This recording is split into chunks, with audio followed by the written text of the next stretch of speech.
আসসালামু আলাইকুম ওরহমতুল্লাহি ওবরাকাতুহু নাহমাদুহু ওয়া নুসাল্লি ওয়া নুসাল্লিমু আলা হাবিবিহিল করিম আম্মা বাদ।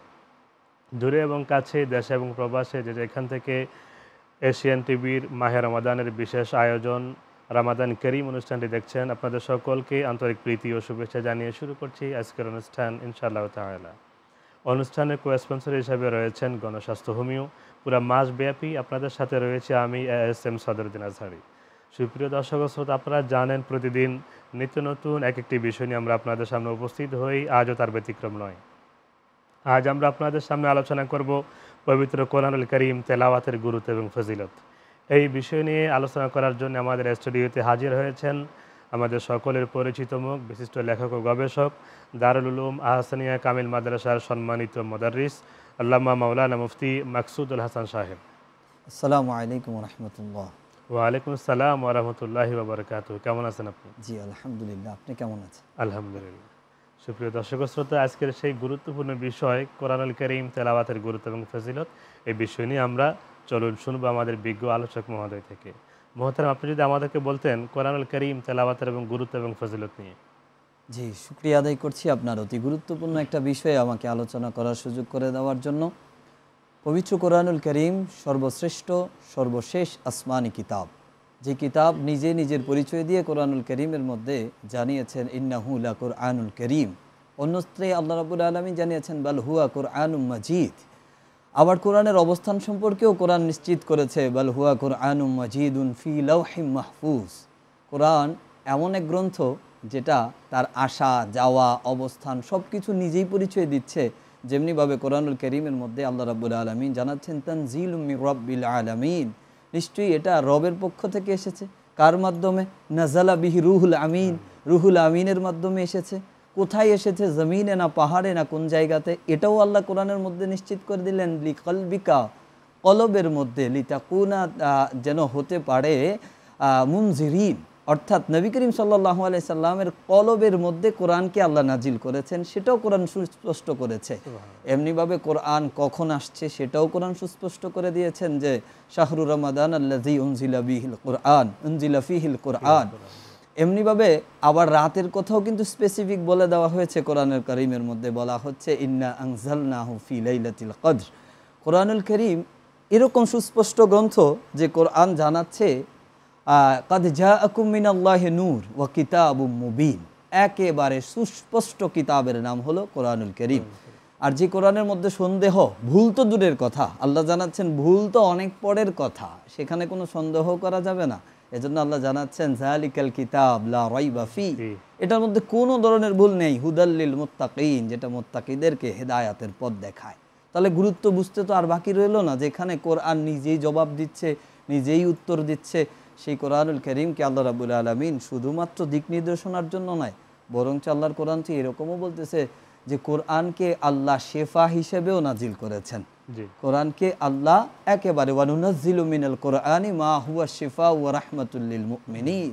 তবে নবী করিম সাল্লাল্লাহু আলাইহি সাল্লাম আমাদেরকে এই কোরআনুল কারীমের গুরুত্ব এবং মর্যাদা সম্পর্কে জানিয়েছেন।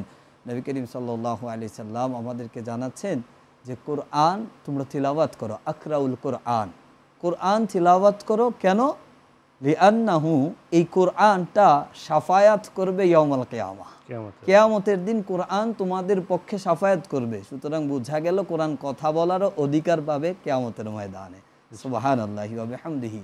শুধু তাই না, কোরআনুল কারীমের মধ্যে নবী করিম সাল্লাল্লাহু আলাইহি সাল্লাম আমাদেরকে জানিয়েছেন যে কোরআন পড়ো। কেন? মান কারাআ হারফান মিন কিতাবিল্লাহ, যে আল্লাহর কিতাব থেকে একটা হরফ পড়ে, শুধুমাত্র একটা হরফ পড়ে, ফালাহু বিহি হাসানাতুন, তার জন্য রয়েছে সওয়াব। পৃথিবীর কোনো গ্রন্থর ব্যাপারে এরকম কোনো ডিক্লারেশন নাই যে আপনি গোটা গ্রন্থটা পড়বেন সেখান থেকে আপনি সওয়াব পাবেন। গোটা আপনি বিশাল উপন্যাস পড়ে শেষ করবেন অথবা কোনো বিজ্ঞানের বই পড়ে শেষ করবেন, যাই পড়েন না কেন সেখান থেকে সওয়াবের আশা করতে পারছি না, যেহেতু সরাসরি কোনো নস আমরা পাই না। অথচ কোরআন তো একদিকে বিজ্ঞানেরও গ্রন্থ, কারণ ইয়াসিন ওয়াল কোরআনিল হাকিম, কোরআন বিজ্ঞানেরও গ্রন্থ। এই গ্রন্থের প্রত্যেকটা হরফের ব্যাপারে স্বয়ং রাসূল আকরাম সাল্লাল্লাহু আলাইহি সাল্লাম বলতেছেন মান কারাআ হারফান মিন কিতাবিল্লাহ, যে আল্লাহর কিতাব থেকে একটা মাত্র হরফ তেলাওয়াত করলো, ফালাহু বিহি হাসানাতুন, তার জন্য রয়েছে হাসানা। আর ওই হাসানাগুলোকে আল্লাহ 10 গুণ বাড়িয়ে দিবেন, 10 গুণ বাড়াবেন। আর ওই হাসানার ব্যাপারে নবী করিম সাল্লাল্লাহু আলাইহি সাল্লাম জানাচ্ছেন, ইন্নী লা আকুলু, আমি বলতেছি না যে আলিফ লাম মিম এখানে একটা হরফ, ওয়ালাকিন আলিফ হরফুন, ওয়ালাকিন আলিফ হরফুন। আলিফ লাম মিম একত্রে একটা হরফ না, বরং আলিফ একটা হরফ, লাম হরফুন, লাম একটা হরফ, ওয়া মিম হরফুন, মিমও একটা হরফ। সুতরাং শুধুমাত্র আলিফ লাম মিম এইটুকু তেলাওয়াত করলেই এই 3টা হরফের দ্বারা 30টা নেকি আমার আর আপনার আমল নামায় লেখা হবে। সুবহানাল্লাহি ওয়া বিহামদিহি। সুতরাং গোটা কোরআন যদি আমরা পড়ি, রমজান মাস সামনে আগত, আজকের এই রমজানের সাথে কোরআনের সাথে কি সম্পর্ক একটু যদি বলেন? রমজানুল করিমের সাথে তো কোরআন ওতপ্রোতভাবে জড়িত। একই তো আল্লাহর কোরআনের ঘোষণা, শাহরু রমাদান আল্লাযী উনজিলা ফীহিল কোরআন, রমজান মাসে আমি কোরআন নাজিল করেছি। অন্যত্র কোরআনের ঘোষণা, ইন্না আনজালনাহু ফি লাইলাতুল কদর, লাইলাতুল কদরের রাত্রিতে কোরআন অবতীর্ণ করেছি। লৌহে মাহফুজ থেকে প্রথম আসমানের মধ্যে কোরআনকে পাঠিয়েছি। আর রমজান মাসে যে কোরআন চর্চা করতে হবে, এটা স্বয়ং রাসূল আকরাম সাল্লাল্লাহু আলাইহি সাল্লাম এবং ফেরেশতাদের মধ্যে সর্বশ্রেষ্ঠ যিনি, রুহুল আমিন যিনি, যার মাধ্যমে কোরআন এসেছে, তিনি অর্থাৎ জিবরাইল আলাইহিস সালাম এবং নবী করিম সাল্লাল্লাহু আলাইহি সাল্লাম গোটা রমজান কোরআনের চর্চা করতেন বান্দাকে শিখানোর জন্য।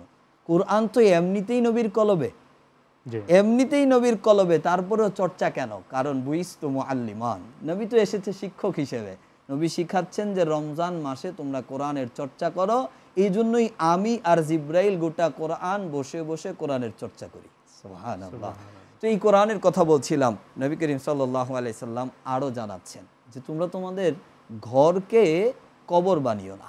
সহিহ মুসলিম শরীফের হাদিস, ঘরকে তোমরা কবর বানিও না, বরঞ্চ তোমরা ঘরের মধ্যে কোরআনের তিলাওয়াত করো। কেন? যেখানে কোরআনের তিলাওয়াত হয় ওই জায়গাটা দুনিয়ার মানুষের কাছে আকাশটা দেখতে যেরকম, আকাশের তারকাগুলো দেখতে যেরকম, কোরআন যেই ঘরে তেলাওয়াত হচ্ছে, আকাশের বাসিন্দা যারা আছে, আহলুস সামা যারা আছে, ফেরেশতারা যারা আছে, তাদের জন্য ওই ঘরটা ওই রকম যেখানে কোরআনের তেলাওয়াত হচ্ছে।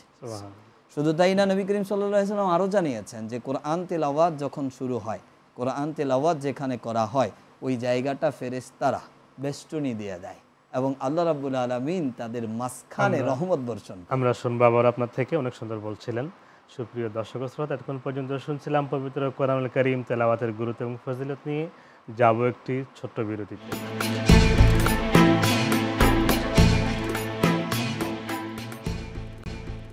সুপ্রিয় দর্শক শ্রোতা, বিরতির পর আবারও ফিরে এলাম আপনাদের প্রিয় অনুষ্ঠানে।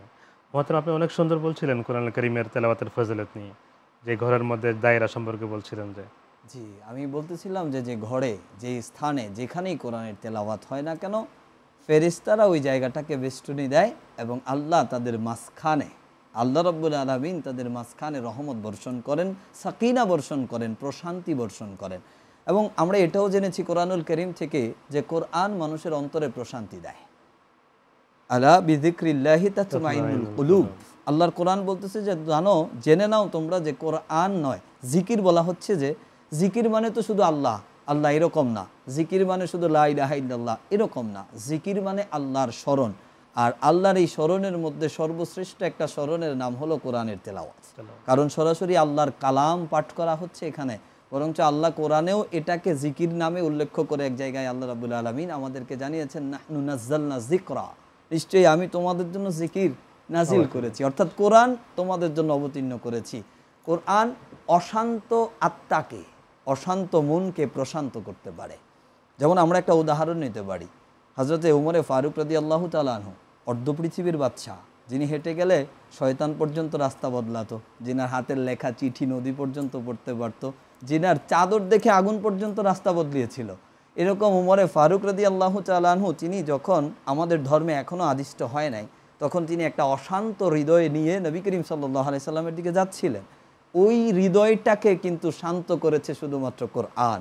তিনি যখন তার বোনের লম্বা ইতিহাস, সেটাকে এখানে বলার সুযোগ নেই, তিনি যখন তার বোনের বাসায় গেলেন, তিনি শুনলেন কোরআনের তেলাওয়াত, সেই যে অশান্ত আত্মা সেটাকে শান্ত করেছে শুধুমাত্র কোরআনের তেলাওয়াত। এজন্য কোরআনুল কারীম আমাদেরকে তেলাওয়াত করতে হবে, কারণ আমি আর আপনি থাকবো না। নবী করিম সাল্লাল্লাহু আলাইহি সাল্লাম বলেছেন, ইজা মাতাল ইনসান ইনকাতাহু আনহু আমালুহু, নিশ্চয়ই মানুষ ইন্তেকাল করলে তার আমলের দরজাগুলো বন্ধ হয়ে যায়। জি। আমলের দরজাগুলো বন্ধ হয়ে যায় ইল্লা মিন সালাসা, তিনটা দরজা তো তার জন্য খোলা, অবধারিত একেবারে কিয়ামত পর্যন্ত। প্রথম দরজা সাদাকাতান জারিয়া, সাদকায়ে জারিয়ার মধ্যে কোরআন অন্যকে দেওয়া, এটাও কিন্তু সাদকায়ে জারিয়ার অংশ, ওদিকে আমরা যাব না। দ্বিতীয় অংশটাই কি? ইলমে নাফিয়া। ইলমে নাফিয়ার উজ্জ্বল দৃষ্টান্ত হলো কোরআন। কোরআনের চেয়ে উজ্জ্বল দৃষ্টান্ত ইলমে নাফিয়াতে আর কোনোটাই হতে পারে না। কেন হতে পারে না? কারণ খায়রুকুম মান তাআল্লামাল কোরআন ওয়া আল্লামা। আল্লাহর রাসূল বলতেছেন তোমাদের মধ্যে সর্বোত্তম ওই ব্যক্তি, একেবারে সর্বোত্তম ওই ব্যক্তি যেই ব্যক্তি নিজে কোরআন শিখে অন্যকে শিখায়। ইলমে নাফিয়ার সংজ্ঞা কি? ইলমে নাফিয়া আপনার উপকারী এলেম অন্যকে জানাইতে পারা, অন্যকে শিখাইতে পারা, এটা তো ইলমে নাফিয়া। আমাদের দেশে যেটা হচ্ছে, আমরা শুধুমাত্র তেলাওয়াত বা ঝাড়ফুঁক বা এই কয়েকটা বিষয়ের ভিতরে কি সীমাবদ্ধ রাখছি কিনা? আপনি কি মনে করছেন কি অবশ্যই না। আরো ব্যাপক এটা কোনো চাহিদা আছে বা আরো? অবশ্যই কোরআনের আরো ব্যাপক চাহিদা রয়েছে। এটা এমন গ্রন্থ তিবিয়ান লিকুল্লি শাই, আমি প্রথমেই বলেছি এটাতে সব কিছু আপনি পাবেন। আপনি যদি ভূতত্ত্ব খুঁজতে চান, ভৌগোলিক দিক খুঁজতে চান, কোরআনে পাবেন। আপনি সৌরজগৎ খুঁজতে চান, কোরআনে পাবেন। আপনি যদি দুনিয়াবি যে কোনো কিছু আপনি খুঁজতে চান, কারণ আপনার রোগের শেফা হিসেবে কোরআনের তেলাওয়াতকে আপনি ব্যবহার করতে পারবেন। শুধু তাই নয়, পৃথিবীতে মানুষের যা চাহিদা, সমস্ত চাহিদাগুলো পূরণ করার জন্য কোরআন যথেষ্ট। শুধু যে আমরা কোরআন তেলাওয়াত যে করছে তার সাথেই থাকবো তা কিন্তু নয়, কারণ নবীজি বলতেছেন আদিবু আওলাদাকুম আলা সালাসাতা খিসাল, তোমরা তোমাদের সন্তানদেরকে 3টা আদবের শিক্ষা দাও। 3টা আদবের শিক্ষার মধ্যে নবী করিম সাল্লাল্লাহু আলাইহি ওয়াসাল্লাম প্রথম বলেছেন যেই কথা, সর্বপ্রথম বলেছে হুব্বে নবিয়িকুম, তোমার নবীর ভালোবাসা শিখাও। তারপরে নবী করিম সাল্লাল্লাহু আলাইহি সাল্লাম বলেছেন হুয়া হুব্বা আহলাল বাইত, নবীর পরিবারকে ভালোবাসতে শিখাও। তারপরে কিন্তু নবীজি বলেছেন ওয়া তিলাওয়াতিল কোরআন। আমরা কোরআনুল কারীমের কথা বলছিলাম, তো নবী আগে এই 2টার কথা বললেন। নবী করিম সাল্লাল্লাহু আলাইহি সাল্লাম এই জন্যই বললেন, আজকে আমরা যদি সামনের দিকে তাকাই, আমরা দেখব কিছু লোক অ্যাপস থেকে, কিছু লোক বিভিন্ন বাংলা মিডিয়া থেকে যে কোনোভাবে কোরআন পড়ে বিভ্রান্তির দিকে চলে যাচ্ছে, এবং তারা এই কোরআন দিয়েই আমাদের যুব সমাজকে মিসগাইড করতে চাচ্ছে। কিন্তু আল্লাহর রসুলের ওই হাদিসের দিকে যদি আমরা তাকাই, যেটা ইমাম বাইহাকি রাহিমাহুল্লাহ ওনার কিতাবের মধ্যে কোট করেছেন, যে প্রথমে সন্তানকে নবী চিনাইতে হবে, নবীর ভালোবাসা বুঝাতে হবে, কারণ কোরআন তো নবীকে গিফট করা হয়েছে, কোরআন তো নবীকে দেওয়া হয়েছে। দ্বিতীয়ত নবীর পরিবার চিনাইতে হবে, ভালোবাসা বুঝাইতে হবে। এজন্য, কারণ আপনি যদি নবীর চরিত্র সম্পর্কে জানতে চান, নবীর সুন্নাহ সম্পর্কে শিখতে চান, তাহলে নবীর পরিবার থেকেই শিখতে হবে। তৃতীয়ত নবীজি বলেন ওয়াতিলাওয়াতিল কোরআন, এবার তারে কোরআনের শিক্ষা দাও। কেন? যদি ওই 2টা তার কাছে না থাকে, সে কোরআন পড়বে বটে, কিন্তু সে ইসলামের মধ্যে, দ্বীনের মধ্যে, ঈমানের মধ্যে ঠিক থাকতে পারবে না। তাহলে আপনার জন্য প্রশ্ন, আপনি যেটা একটু আগে বলছিলেন যে কোরআন পড়ছে আমরা অ্যান্ড্রয়েড সেট থেকে বা বিভিন্ন জায়গা থেকে পরে অনেকে মিসগাইড হচ্ছে, এই জায়গা থেকে আপনি যদি আমাদেরকে বলতেন যে আসলে মিসগাইড কিভাবে হচ্ছে আর কিভাবে সেখান থেকে উত্তরণ বের হতে পারে? মিসগাইডটা এভাবে হচ্ছে, আমরা যারা অ্যাপসগুলো অনুসরণ করছি, কারণ আমরা জেনারেল শিক্ষিত, আমরা ওই আরবি শব্দগুলোর মাহফুম, আরবি শব্দগুলোর অর্থ কিন্তু আমরা বুঝতেছি না। এখানে আরবিটা লেখা আছে যাই না কেন, আমরা বাংলাটা পড়তেছি, বাংলাতে আমি আমার মনের মতো করে অর্থ লিখে দিয়েছি। যেমন আমি যদি একটা উদাহরণ দেই, নবী করিম সাল্লাল্লাহু আলাইহি সাল্লাম পথ প্রদর্শক, মুর্শিদ, নবী করিম সাল্লাল্লাহু আলাইহি সাল্লাম হলো হাদি, নবী করিম সাল্লাল্লাহু আলাইহি সাল্লাম শিক্ষক, কিন্তু আমরা অনুবাদ করতেছি ওয়াজাদাকা দাল্লান ফাহাদা, নবী আপনি পথভ্রষ্ট ছিলেন। নাউযুবিল্লাহ মিন যালিক। সরাসরি কোরআন থেকে নিজে গবেষণা করে বলার আগে ওলামায়ে কেরাম কি বলেছেন সেটাও আমাদের দেখা উচিত, তাহলে আমাদের মিসগাইড হওয়ার সম্ভাবনা কম থাকে। জি, অবশ্যই। আপনার কাছে আমরা সর্বশেষ যে প্রশ্নটা রাখবো, এই রমজান মাসে আমাদের অনেকে আছে পারিবারিকভাবে একটা সময় ছিল প্রতিটা গ্রামে, প্রতিটা ঘরে ঘরে যে কোরআনের যে তেলাওয়াতের একটা হিরিক, একটা প্রতিযোগিতা ছিল, এখন সেটা উঠে যাচ্ছে, এই বিষয়ে আপনি কি বলবেন? অবশ্যই আমাদের উচিত রমজানে কোরআনকে আগের তুলনায় আরো বেশি চর্চা করা, কারণ রমজানে সওয়াবের কোনো কমতি নাই। অন্য জায়গাতে 10 সওয়াব হলে, এখানে আল্লাহ বলেছেন সাওমু লি ওয়া আনা আজিজু বিহি ওয়া আনা উজজা বিহি, রোজার মাসে সওয়াবের কোনো কমতি নেই। শুধু 10-এ নয়, 10 থেকে 70 থেকে 700 নয়, বরঞ্চ অগণিত বেশুমার সওয়াব প্রত্যেক হরফে। অনেক ধন্যবাদ আপনাকে। সুপ্রিয় দর্শক শ্রোতা, আমরা দেখতে দেখতে একবারে শেষ পর্যায়ে চলে আসছি। আজ আমাদের এখানেই বিদায় নিতে হচ্ছে। দেখা হবে আগামী পর্বে। ততক্ষণে ভালো থাকুন, সুস্থ থাকুন। আল্লাহ হাফেজ।